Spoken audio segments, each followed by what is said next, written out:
Hey, my name is Russ Calloway.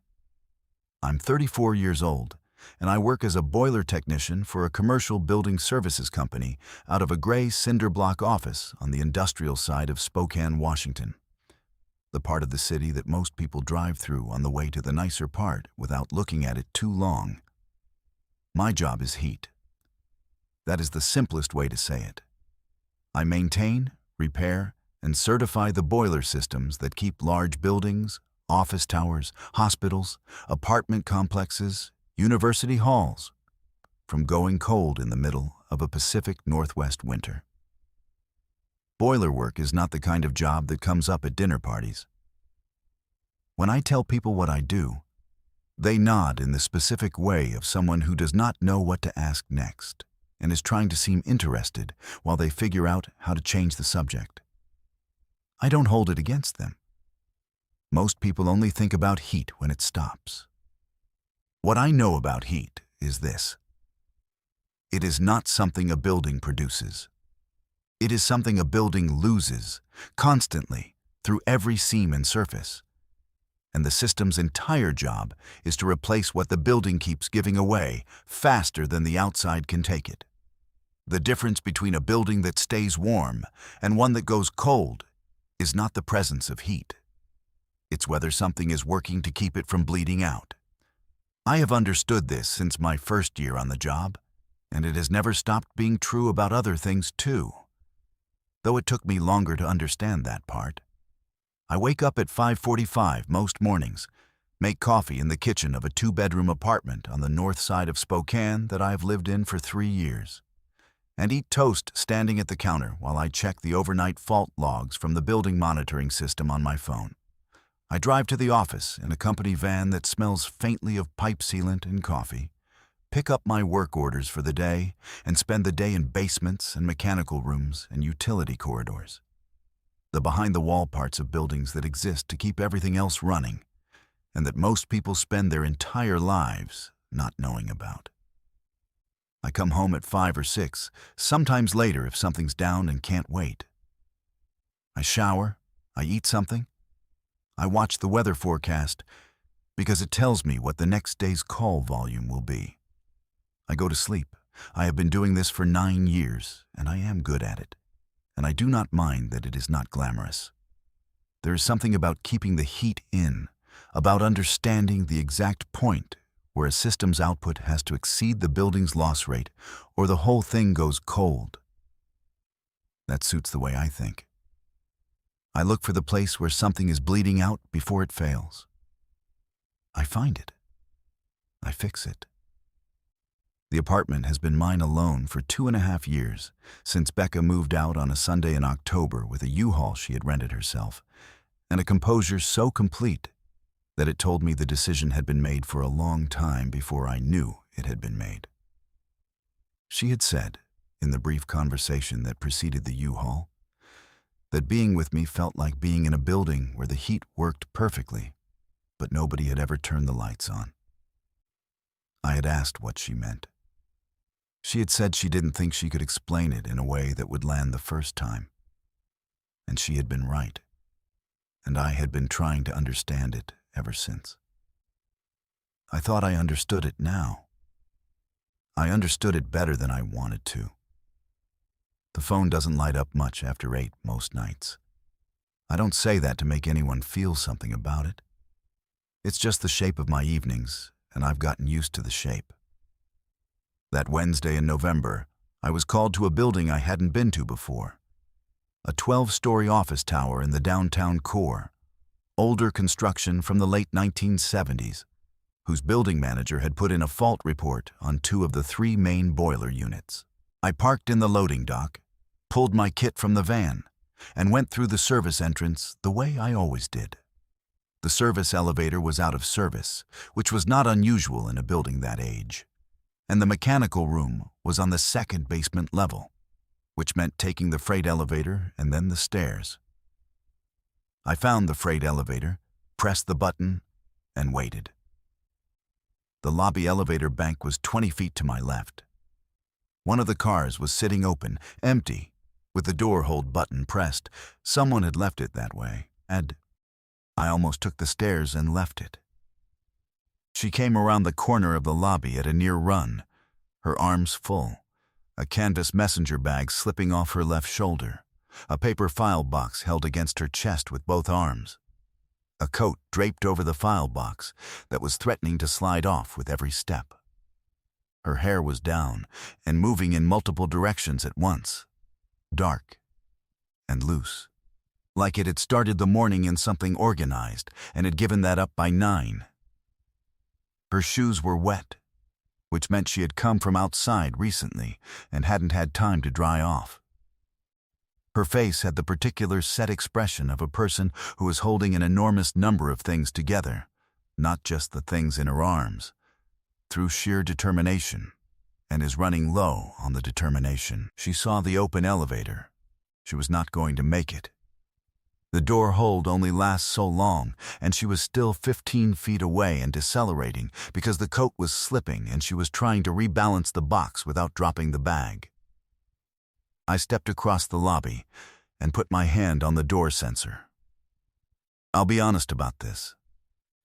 My first thought was to let it go. I was already running 20 minutes behind on the job order. The freight elevator was going to take time anyway, and the woman was a stranger in a building I was visiting, and none of what was happening to her was my business. My second thought was smaller and harder to explain. It was something about the shoes, about the specific quality of someone whose shoes are wet, and who is running out of whatever was keeping them going this morning, and who, in about 4 seconds, was going to watch the elevator close in front of them. I had been that person enough times to know the specific weight of it. I kept my hand on the sensor. She made it through the door and stopped and looked up at me from behind the file box. Her eyes were dark, almost black in the elevator's light, and they had the kind of alertness in them that comes from being somewhere past tired and into the territory where you just keep going anyway. There was a small red mark on her left wrist from where the messenger bag strap had been cutting into it. "Thank you," she said. She was slightly out of breath. I was sure that was. "Thank you." "What floor?" I said. 7. She said. "Please, I pressed 7. I pressed B2 for myself." The doors closed. She rearranged the file box against her chest, and the coat slipped off it completely and landed on the elevator floor between us. We both looked at it. "I've got it," I said, and picked it up and put it over my arm. She looked at me with an expression I couldn't fully read.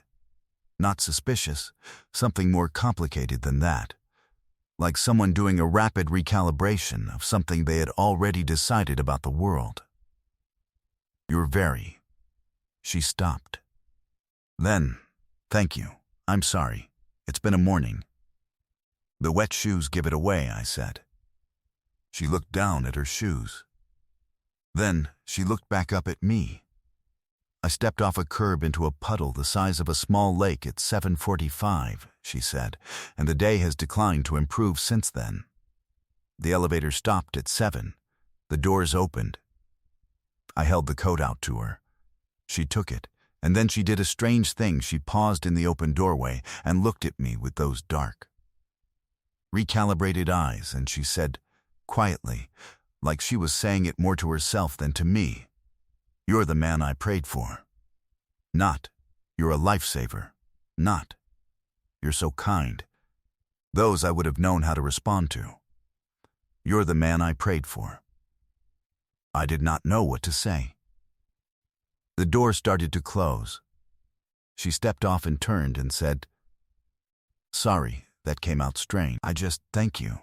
And the doors closed between us. I stood in the elevator going down to B2, with my hand still vaguely extended from passing her the coat. I thought about heat loss. I thought about the rate at which buildings give away their warmth. I thought about a woman with wet shoes saying, "You're the man I prayed for," to an elevator ceiling before the doors closed. I went to the basement and fixed the boilers. I asked about her at the building manager's office on my way out. I did not plan to do this. I finished the job orders. wrote up the inspection report, and was walking through the lobby to the service entrance when I stopped and turned around and went to the building manager's desk and said I had held the elevator for someone earlier who had dropped something and I wanted to make sure she'd gotten it. This was not true. She had gotten the coat. The building manager, a man named Vernon, late 50s, who had been managing buildings long enough to have a complete economy of motion and zero interest in anything that did not directly concern a building, looked at me for a moment and then said the 7th floor was the Clark and Parrish accounting firm. He said it with the mild interest of a man who has seen people invent reasons to ask questions before. I went home. I thought about the 7th floor for 3 days. On the 4th day, I went back to the building on a non-work pretext.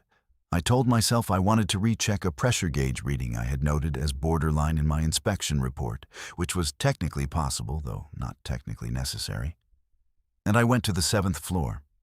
The Clark and Parrish accounting office had a glass front reception area and a receptionist behind a desk, who looked at me in my work clothes with the neutral evaluating expression of someone who fields a lot of walk-ins. I asked if there was a woman who worked there. I described her. The dark hair, the file box, the Wednesday. And I said I thought she had left something in the elevator, which was still not true. The receptionist's expression changed in a way I couldn't quite classify. She picked up her desk phone and said something quiet into it, and then she looked up at me and said, "She'll be right out." Her name was Lena Marsh. She came to the reception glass and looked at me, and then looked at the receptionist, and then back at me. "You came back," she said. "I wanted to make sure you'd gotten everything," I said, "from the elevator." She looked at me for a moment. "I got everything." "Good," I said. I should have left. I did not leave. I've been thinking about what you said in the elevator." Her expression shifted. Something careful came into it. "I shouldn't have said that." I didn't mean to make it strange," I said. What did you mean?"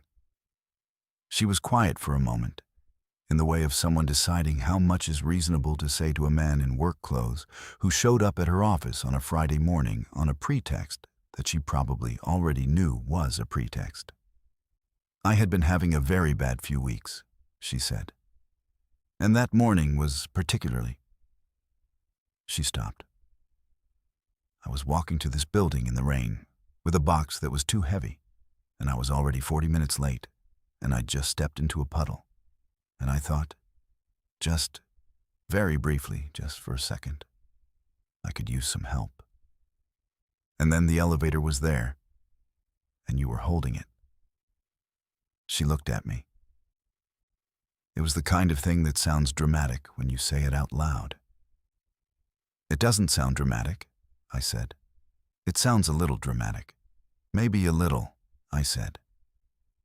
She looked at me, and then she looked down at my company shirt with the logo on the chest, and then back at my face. "You fixed the boilers," she said. "2 of the 3, yeah. It's been warmer in here since Wednesday," she said. "That's the job," I said. She was quiet for a moment. Then, "Do you want to get coffee? There's a place downstairs." I wanted to. I was also aware of the particular risk in that wanting, the specific way I had been careless with wanting things before, and what that had cost me. I thought about Becca and the lights that had never been on, and about the 9 years of going into basements and keeping the heat in, and coming home to an apartment that was warm in the most literal sense and in no other. "Yes," I said. The coffee place downstairs was a small operation, 4 tables, the kind that exists because a large building creates enough foot traffic to support it. We sat at the table by the window that looked out onto the parking structure on the east side of the building, which was not a view worth looking at. And we talked for 45 minutes. She was an accountant, not the kind that manages other people's money in interesting ways. The kind that maintains the books for small and mid-sized businesses, quarterly reports and payroll reconciliations, and the particular discipline of making sure the numbers are exactly right, because if they are not, then the business doesn't know where it actually stands. She had been doing it for 6 years, and she described it in the same way I would have described boiler work. Not glamorous, useful, something that requires a specific kind of attention that not everyone has. You have to understand where the money is going, she said. Not just the big categories, the small lines. Because most businesses don't fail in an obvious way. They fail because something small was bleeding for a long time and nobody looked at the right line. I put my coffee cup down. What? She said. That's exactly how buildings fail, I said. Not a catastrophic break, a slow bleed nobody noticed until the heat was already gone. She looked at me with an expression I was starting to recognize as hers specifically, a brief narrowing of attention, like she was adding something to a column she was running. You think about buildings the way I think about books, she said. Probably, I said. That's either very compatible or very boring, she said. Probably both, I said. She smiled at that, and I noted the specific quality of it. Quick, private, the kind that arrives before the person has decided to let it. I found out during that coffee that the bad few weeks she had mentioned in the elevator had included a sublet that had fallen through, which meant she had been sleeping on her friend Daria's couch in the Kendall Park neighborhood for 3 weeks while she tried to find a place, and that the file box she had been carrying on Wednesday had been the last of her work files that she had been storing at Daria's living room and was finally retrieving because she had found an apartment and was moving in the following weekend. She told this without complaint, the way she told everything, as a sequence of facts that had happened and had been dealt with. Is it a good apartment? I said. It has good bones, she said. The heating is iffy. I looked at her. I don't need you to fix it, she said. I have a landlord for that. Landlords don't always, I know, she said. But I'm not accepting professional services under the guise of a cup of coffee. I wasn't offering professional services, I said. You were about to. I picked up my coffee. I was about to offer to look at it, I said. For free, as a person, not as a technician. Is there a difference? Technically, no, I said, but the intent is different. She held my gaze for a moment. The intent being. I did not answer that directly. I said, the intent being that the building you live in should be warm. And I know how to make that happen, and that's true whether I'm on a job order or not. She was quiet for a moment. She looked out the window at the parking structure, which was genuinely the least interesting view available to us, and I had the sense that she was doing something internal that I was not privy to, making a determination, checking a column, deciding whether the number was right. Okay, she said. I'll let you look at it. She moved in the following Saturday, and I drove over at noon with a pipe wrench and a pressure gauge I didn't actually need, and a bag of groceries, because it was noon, and she would not have had time to shop. She opened the door of the apartment, a third-floor unit in a 1960s building on the east side, clean and bare and smelling of fresh paint, and looked at the groceries, and then at me. You brought food, she said. It's noon, I said. I have food. What do you have? A pause, coffee and a box of crackers. I went in. The apartment was a good one underneath the surface issues. Solid walls, good window seals, a layout that made sense. The heating problem was what I'd expected from a building that age in Spokane. A baseboard system that hadn't been balanced properly in years, 2 of the units undersized for the room volume, and a supply line with a partial blockage that was reducing output on the east side rooms by maybe 30%. I could fix all of it in 2 hours. I fixed it in 2.5 because I was also talking. She sat on the kitchen counter while I worked in the living room, and we talked through the wall. And the conversation moved the way I had started to understand conversations with Lena moved. Directly and without a lot of wasted distance, covering terrain quickly, because neither of us had much patience for the kind of talk that circles a thing without landing on it. She had grown up in Eastern Oregon, the youngest of 3, the daughter of a father who had run a grain elevator and a mother who had kept the books for a quarter of the businesses in their county. She had inherited the books part. She had left at 22 for Spokane because her mother had told her that staying in a small town was the easiest decision and therefore probably the wrong one. And she had been in Spokane since, except for 8 months 2 years ago when she had been in Portland with someone who had turned out to be the kind of person who was good at wanting things and bad at choosing them. She said this in the flat factual tone of something filed under resolved. I noted it and did not press. What about you? She said. Spokane native? Transplant, I said. Grew up outside Billings. Came here for a job 9 years ago and didn't leave. Why didn't you leave? I thought about this while I checked the pressure gauge on the second baseboard unit. Inertia. At first, I said, and then it became home without me deciding it had. That's how it works for most of us, she said. Is it home for you yet? I said. A pause. Not yet, she said. But I think it's getting there. I did not say anything to that, but I noticed that I was smiling at the pressure gauge. At 2:30, the heat was running correctly through all the rooms. I could tell without checking the specific change in ambient temperature that happens when a balancing correction kicks in, the way the air goes from uneven to steady. The east rooms were warm now. The whole apartment was warm. Lena walked through it. She stopped in the bedroom doorway and then came back to the living room. It's actually warm, she said. That's the point, I said. The other apartment I looked at had a heating system from 1987, she said. The landlord said it worked fine. It didn't work fine. No, she said.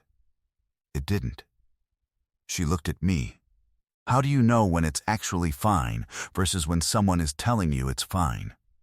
I packed the wrench into the bag. You take a reading, I said.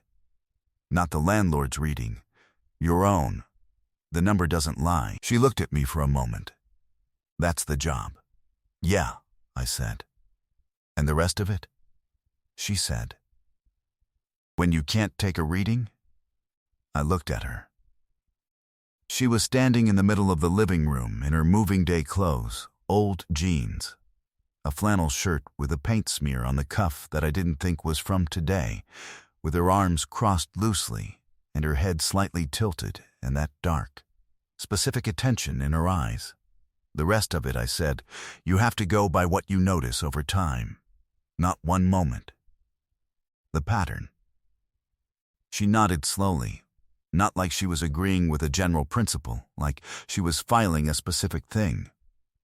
I made lunch and we ate it on boxes because there was no table yet, which she pointed out was the second time in 2 weeks she had eaten on the floor or near it, and which I pointed out was therefore a developing pattern that probably meant something, and she laughed and said maybe it meant she needed a table, not a pattern. And the laugh was the unguarded kind that came from a place that hadn't been guarded in the first place. We had dinner twice in December, and I drove her to the airport in early January when she went to Oregon for 3 weeks over the holidays. And she texted from her mother's house about the grain elevator and the ledger books her mother still kept by hand in a system she had developed herself in 1984. And that no software had ever replicated to her satisfaction. I wrote back about a hospital boiler system in Coeur d'Alene that had a fault pattern I had been tracking for 4 months and had finally isolated to a thermal expansion joint that was cycling incorrectly by about 3 degrees. She asked 2 follow-up questions. both of them sharper than the question I would have asked. And I answered them, and went to sleep with my phone on the nightstand in a way that I had not done in 2.5 years. She came back from Oregon on a Saturday, and I picked her up from the airport.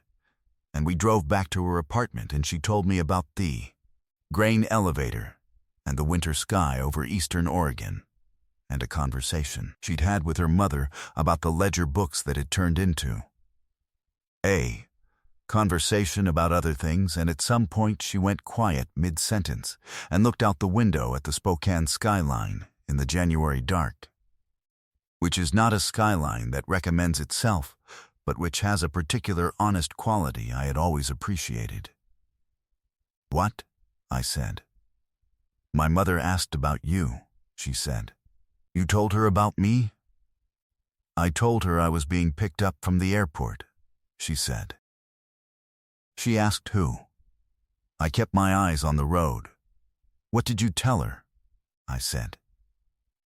"I said you were someone I met in an elevator," she said. And then she asked a lot more questions, because my mother doesn't consider someone I met in an elevator to be a complete answer. "It isn't, really," I said. She turned and looked at me. "What is the complete answer?" I thought about the baseboard units and the pattern over time. I thought about the way she had looked at me in the elevator with the recalibrated eyes. I thought about Becca's words, the building with no lights on, and how I had been trying to understand that for 2.5 years, and how I understood it now, and what I was going to do about it. "I don't know yet," I said, "but I know it's longer than one sentence." She was quiet for a moment. Then, "Okay," she said. And she turned back to the window and watched the city go past, and I could see in my peripheral vision that she was almost smiling. The problem with her former landlord arrived in February. The sublet that had fallen through in November, the apartment she had been planning to move into before Daria's couch, had fallen through because the landlord, a man named Paul Garrett, who owned several properties in the Kendall Park area, had returned her deposit 3 weeks late and short by $400, citing cleaning and repair fees for damage Lena said did not exist. She had documented everything with move-in photos, and had written 2 letters, and had received 1 response, which was condescending in the particular way of people who have been dealing with tenants long enough to have developed a script for it. And she had been trying to decide whether to pursue it formally while also moving and working and sleeping on a couch. She told me about it on a Sunday evening in February at my kitchen table, where she had been coming on Sunday evenings for 6 weeks to work while I made dinner. She told it plainly, the way she told everything, but I noticed that she had been holding it in a specific place in her posture. The same slight overcorrectness in her shoulders that I had noticed the first time I had seen her in the elevator, and that I had come to understand was what Lena Marsh looked like when she was carrying something she hadn't put down yet. "How much do you have documented?" I said. "Everything," she said. Time-stamped photos from the move-in date, a signed condition report, both letters, his response, the deposit timeline. "That's a clean case," I said. "I know it is," she said. "But I've been moving and starting over, and I kept thinking I'd get to it." "Get to it now," I said. "I'll sit here." She looked at me. "You'll sit here while you write the small claims filing," I said. "I'll make coffee, and you can tell me what to look up if you need anything." Something moved in her face. "Russ, yeah, you don't have to. I know I don't have to," I said. "I want to. File the claim. Get your $400 back." She looked at me for a moment. Then she opened her laptop.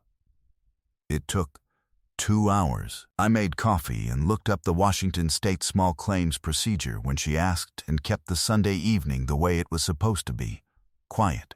The 2 of us at the table. Work getting done. She filed it at 9:17 and closed the laptop and sat back. "Okay," she said. "Okay," I said. "That felt like finally doing something," she said. "Because it was finally doing something," I said. She was quiet for a moment. I kept putting it off because it felt like one more thing I was doing alone, she said. And I know that sounds, I'm not saying it as a complaint. I've done a lot of things alone and I'm fine at it. She stopped. I know, I said. Do you? Yeah, I said. I lived alone in this apartment for 2.5 years and kept everything running and took care of everything that needed taking care of, and it was all fine, and none of it felt like anything in particular. I looked at the table. I know the difference between having things handled and having someone in the room while you handle them. I do. She was quiet for a long time. She was wrong, Lena said. Whoever told you the lights weren't on? I looked up. You told me about it in January, she said, in the car. You said someone had told you the lights were never on. And I've been thinking about it since. Because every time I'm here, the lights are on, Russ. Every time. I held her gaze. I think they were off before, I said. I think you turned them on. She looked at me across the table, and then she put her hand over mine, and I did not move, and I did not look away, and the apartment was warm in every room for the first time in years, and in every sense I had spent years failing to keep track of. The small claims hearing was in March.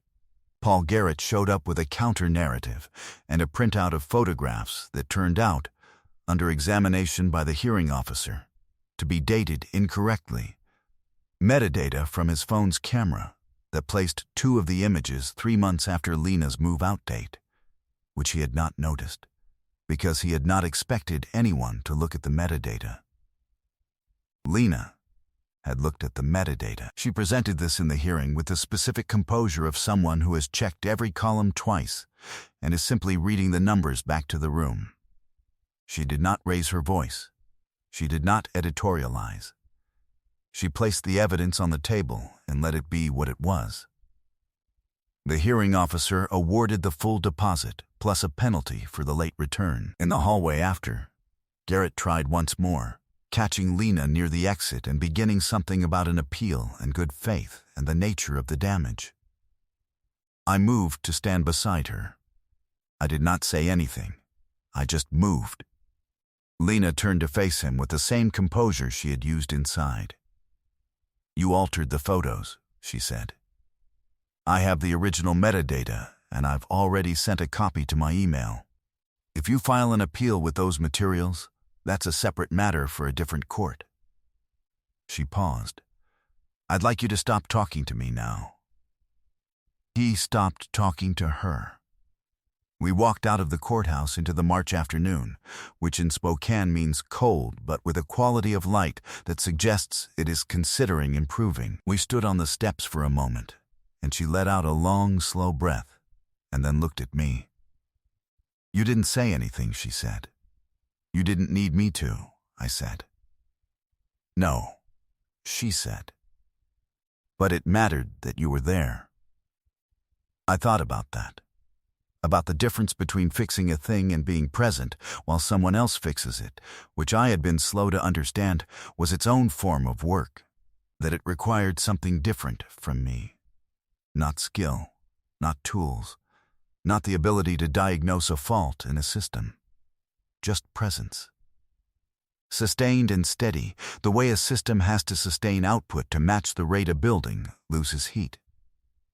I thought about the elevator in November. About what it had cost me to be 20 minutes behind on a job order and hold a door for a stranger. Nothing, it turned out. That evening I said what I had been keeping in an addressed place for 4 months. We were at her apartment. She had made dinner. She had been making dinner on the evening she came over in the same easy way she did everything, without announcement or performance. Just the thing getting done. We were sitting at the table she had finally bought in January, the one that had replaced the boxes, and the apartment was warm all the way through the way I had made sure it would be, and the evening had the particular quality of evenings that have been good and are not trying to be anything more than that. I have been doing the thing where I understand something and don't say it, I said. She looked up from her glass. I have known since approximately January that what I feel about you is not something I have a category for from before, I said. And I have been. I keep the heat in buildings for a living. I understand the rate of loss and the rate of replacement, and what happens when one exceeds the other. I have understood for a while that I have been losing something slowly for years, and that you are the reason it is not still happening. And I should have said that months ago, and I didn't, and I'm saying it now. She was looking at me. That is the most Russ Calloway way of saying that I could have possibly predicted, she said. I know, I said. I know it is. Is it? I love you, she said. I have loved you since you showed up at my office on a Friday with a pressure gauge you didn't need and groceries I didn't ask for, and fixed my heat in 2.5 hours. I have been waiting for you to arrive at the same place. I'm here, I said. I know, she said. I can tell. I kissed her. It was steady and certain, and tasted like the dinner she had made, and the March evening outside the window, and every Sunday at the kitchen table, and the warmth in every room that had not been there before her. 8 months later, the deposit check from Paul Garrett, plus the penalty, went into the small fund Lena had started for a down payment on a place that would be hers permanently, the kind you put down roots in, rather than temporarily inhabiting. She added it to the spreadsheet she kept with the same meticulous care. She gave every set of numbers and did not make a particular event of it, which is how she treats things that matter, as facts, correctly recorded. I moved into her apartment in October, which had by then become ours without a formal decision being made about it. The kind of transition that happens gradually and then is simply true. My tools are in the hall closet. Her ledger notebooks are on the shelf in the study. 3 years' worth of handwritten double-entry books in her mother's system that she has kept out of a loyalty I find completely understandable. We keep the building's communal boiler running the way I would keep any system I'm responsible for, carefully, with regular attention, and with the specific understanding that warmth does not maintain itself. Vernon, the building manager, retired in the spring, and the new building manager, a woman in her 40s named Sylvie, who had done the job in 3 other buildings and knew everything there was to know about how people actually inhabit a space, told us at the first building meeting that the mechanical systems were in the best condition she had seen in 20 years, and asked if the technician who had done the winter work was under contract. I told her I would check on the rates. My crew chief, Dell, who has known me for 9 years and who expresses himself almost entirely in short declarative sentences and an occasional grunt of approval, came to the building once in November on a job call I had arranged and met Lena in the lobby. He watched her for about 30 seconds and then looked at me and said, "She fixed something in you that I couldn't figure out how to name." I told him that was the most Del Sorensen thing he had ever said. He said he was serious. I said I knew. The elevator in the building lobby is the original 1970s unit, slow and reliable, with a door sensor that still works. Every time I use it, I think about a Wednesday morning in November. A woman with wet shoes and a coat sliding off a file box and dark eyes doing a rapid recalibration of something she had already decided. I think about the 20 seconds it would have taken me to simply take the stairs instead, and how different the accounting would look from where I stand now. I had spent 9 years keeping the heat in, understanding the rate of loss, finding the fault before it failed, making sure the output was always enough to replace what the building kept giving away. I was careful about heat. I was precise about it. What I had not understood, until a woman said a stranger's name to an elevator ceiling in the specific voice of someone who has been asking for a long time and is surprised to be answered, was that a building can run warm for years without anyone inside it being warm in the way that matters. that there is a kind of cold no boiler reaches, and that the only system I had ever found that fixes it is the one where someone stands in the door and holds it open long enough for the right person to come through.